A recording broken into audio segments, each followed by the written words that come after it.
कथा प्रारंभ होते है, सुनो वीर हनुमान, रामा सुनो वीर हनुमान।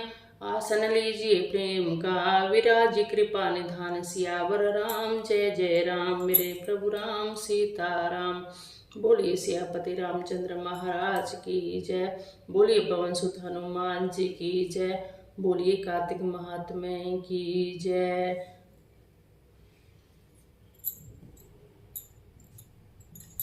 22वां अध्याय। ये है 22वां अध्याय। गण बोले, एक समय विष्णुदास नित्य कर्म कर रहा था, तब उसका बनाया हुआ भोजन जो रखा था कोई अलक्षित मनुष्य चुरा ले गया। भोजन वहां न देखकर दोबारा भोजन बनाने में देरी होने के भय से सायंकाल की पूजा कर दी और भोजन नहीं बनाया। दूसरे दिन फिर रसोई तैयार कर जो भगवान को भोग की तैयारी की, इतने में ही कोई छिपकर भोजन चुरा ले गया। इस प्रकार 7 दिन तक बराबर उसका भोजन चुराता रहा। तब विष्णुदास अपने मन में सोचने और विचारने लगा कि मैं 7 दिनों में उपवास वर्ती हूँ, आज भोजन की रक्षा करूंगा। इस प्रकार रसोई बनाकर वह छिप गया। इतने में उसने देखा कि भोजन चुराने एक चंडाल आया है, जो भूख से थका हुआ, शरीर पर हाड़ चर्म शेष है। उसको देख ब्राह्मण बहुत दुखी हुआ।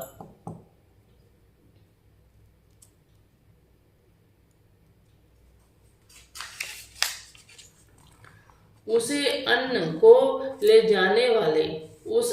जाने वाले को देखकर ब्राह्मण कहने लगा, ठहर जा, सूखा भोजन कैसे करोगे, घी ले जा चुपड़ के खाना।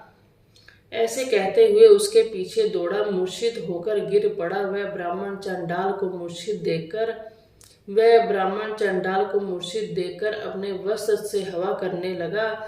तब वह चंडाल उठकर खड़ा हुआ तो विष्णुदास ने उस शंख चक्र गदा पद्मधारी भगवान विष्णु के रूप में देखा।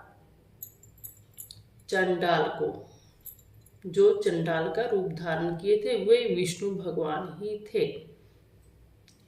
उनको देखकर उसकी स्तुति और नमस्कार भी नहीं कर पाया। इसी समय इंद्रादि 33 कोटि देवता वहां आए और गंधर्व और अप्सराएं नृत्य करने लगी। वे स्थान सैकड़ों विमानों से, देवताओं और ऋषिगणों से भर गया। सब गाने बजाने लगे। तब विष्णु भगवान सतोगुणी अपने भक्त को छाती से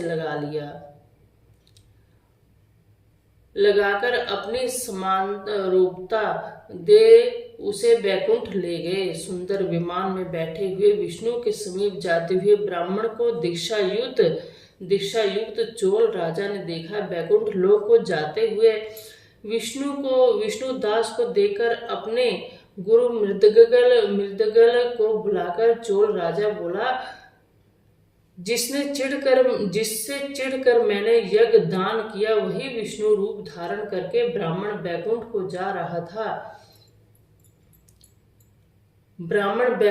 जा रहा है। दीक्षा लेकर जो मैंने इस वैष्णव क्षेत्र में यज्ञ किया और दान आदि से ब्राह्मणों की कामना पूरी की, परंतु आज तक भी विष्णु मुझसे प्रसन्न क्यों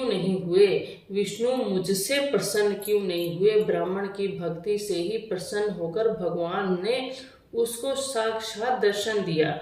फिर चोल यज्ञशाला में जाकर अग्नि के आगे खड़े होकर विष्णु से प्रार्थना करने लगा, हे विष्णु, मुझे मन वाणी शरीर से स्थिर भक्ति करने का वर दो। यह कहकर सबके देखते देखते राजा अग्नि में कूद गया। तब मृगदल ने क्रोध से अपनी चोटी उखाड़ ली। तभी से उसके गोत्र में मृगदल शिखाहीन होते हैं। तब ही अग्नि से प्रकट हुए भक्त वत्सल भगवान राजा को आलिंगन करके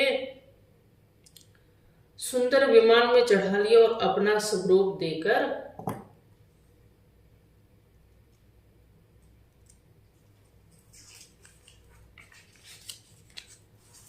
देवताओं समेत बैकुंठ को ले गए। उस समय का विष्णुदास अब पुण्यशील हो गया और जो चोल राजा है सो सुशील हो गया। ये समानता पाने वाले दोनों भगवान के द्वारपाल हो